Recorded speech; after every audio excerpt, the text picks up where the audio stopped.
Des cigarettes classiques, des cigarios, du tabac. Sur cette table, quelques exemples des marchandises saisies par les douanes de Bayonne l'année dernière.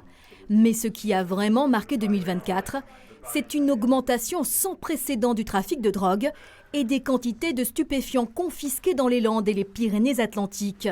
Plus de 60 kilos de méthamphétamine, 3 tonnes de cannabis et surtout 335 kilos de cocaïne, contre 12 en 2023, soit une augmentation de plus de 2600% des quantités saisies dans le secteur.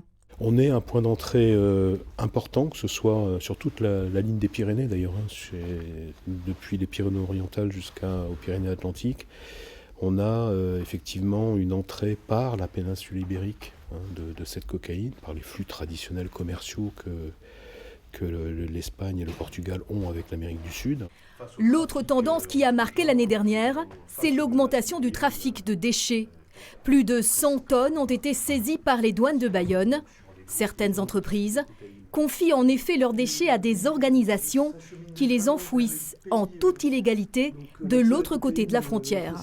L'environnement pèse de plus en plus sur la fiscalité des entreprises avec des obligations qui sont fortes.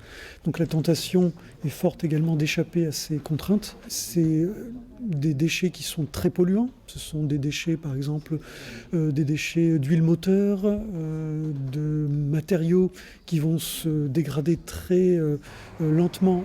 Les douanes de Bayonne comptent 250 agents et couvrent les Landes et les Pyrénées-Atlantiques.